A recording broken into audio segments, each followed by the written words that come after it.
I'm going to talk about a failure of intuition that many of us suffer from. It's really a failure to detect a certain kind of danger. I'm going to describe a scenario that I think is both terrifying and likely to occur. And that's not a good combination, as it turns out. And yet, rather than be scared, most of you will feel that what I'm talking about is kind of cool. I'm going to describe how the gains we make in artificial intelligence could ultimately destroy us. And in fact, I think it's very difficult to see how they won't destroy us or inspire us to destroy ourselves. And yet, if you're anything like me, you'll find that it's fun to think about these things. And that response is part of the problem. Okay, that response should worry you. If I were to convince you in this talk that we were likely to suffer a global famine, either because of climate change or some other catastrophe, and that your grandchildren or their grandchildren are very likely to live like this, you wouldn't think, interesting, I like this TED Talk. Okay. Famine isn't fun. Death by science fiction, on the other hand, is fun. And one of the things that worries me most about the development of AI at this point is that we seem unable to marshal an appropriate emotional response to the dangers that lie ahead. Okay, I'm unable to marshal this response, and I'm giving this talk. It's as though we stand before two doors. Behind door number one, we stop making progress in building intelligent machines. Our computer hardware and software just stops getting better for some reason. Now take a moment to consider why this might happen. I mean, given how valuable intelligence and automation are, we will continue to improve our technology if we are at all able to. What could stop us from doing this? A full-scale nuclear war? A global pandemic? An asteroid impact? Justin Bieber becoming president of the United States?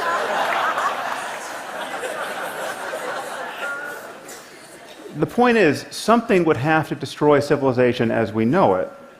Okay, you have to imagine how bad it would have to be to prevent us from making improvements in our technology permanently, generation after generation. Almost by definition, this is the worst thing that's ever happened in human history. So the only alternative, and this is what lies behind door number two, is that we continue to improve our intelligent machines year after year after year.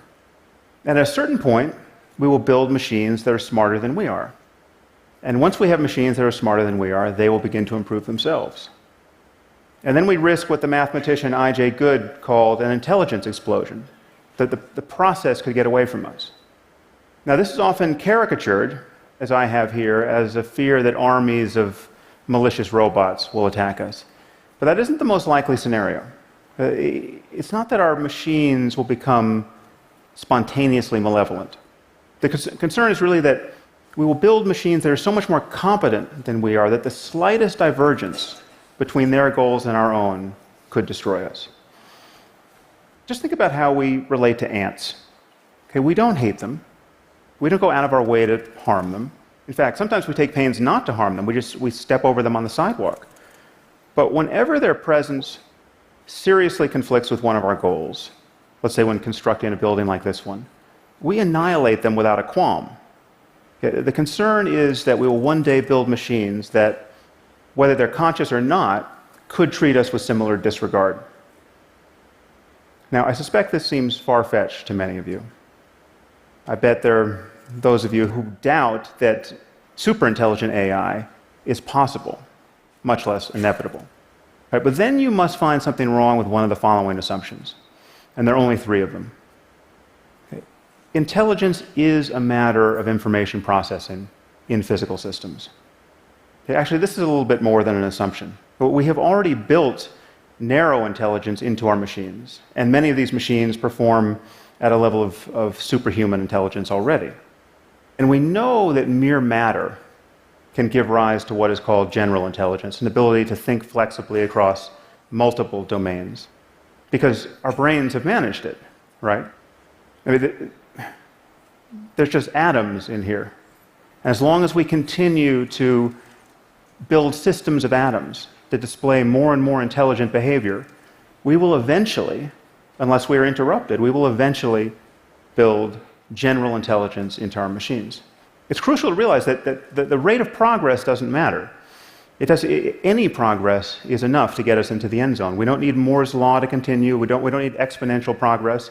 We just need to keep going. The second assumption is that we will keep going. We will continue to improve our intelligent machines. And given the value of intelligence, intelligence is either the source of everything we value, or we need it to safeguard everything we value. It is our most valuable resource. So we want to do this. I mean, we have problems that we desperately need to solve. We want to cure diseases like Alzheimer's and cancer. We want to understand economic systems. We want to improve our climate science. So we will do this if we can. The train is already out of the station, and there's no brake to pull. Finally, we don't stand on a peak of intelligence, or anywhere near it, likely. And this really is the crucial insight. This is what makes our situation so precarious. And this is what makes our intuitions about risk so unreliable.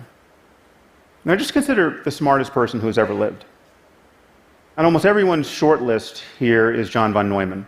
I mean, the impression that von Neumann made on the people around him, and this included the greatest mathematicians and physicists of his time, is fairly well documented.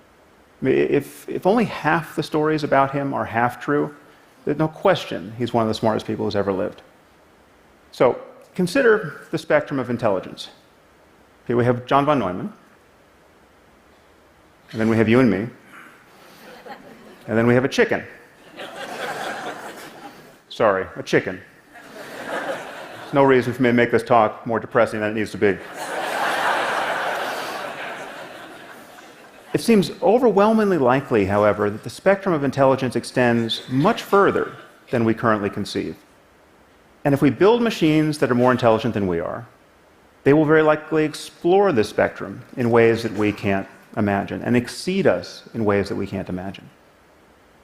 And it's important to recognize that this is true by virtue of speed alone. Right? So imagine we just built a super intelligent AI, right, that was no smarter than your average team of researchers at Stanford or at MIT. Well, electronic circuits function about 1 million times faster than biochemical ones. Okay, so this machine should think about 1 million times faster than the minds that built it. So you set it running for a week, and it will perform 20,000 years of human-level intellectual work, week after week after week. How could we even understand, much less constrain, a mind making this sort of progress? The other thing that's worrying, frankly, is that imagine the best-case scenario. So imagine we hit upon a design of superintelligent AI that has no safety concerns. We have the perfect design the first time around. It's as though we've been handed an oracle that behaves exactly as intended. Well, this machine would be the perfect labor-saving device. It can design the machine, that can build the machine, that can do any physical work, powered by sunlight, more or less for the cost of raw materials. Okay, so we're talking about the end of human drudgery.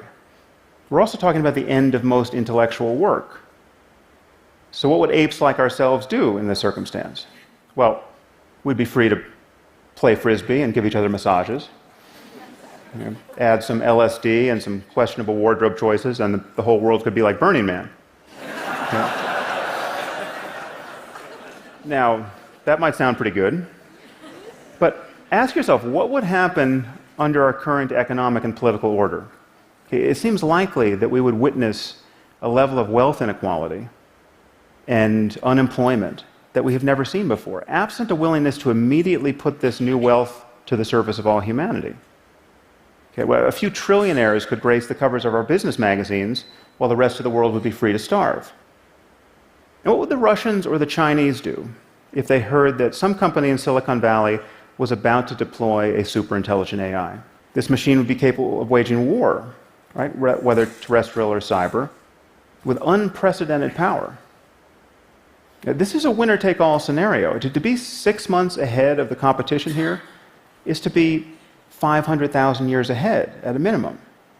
Okay, so it seems that even mere rumors of this kind of breakthrough could cause our species to go berserk.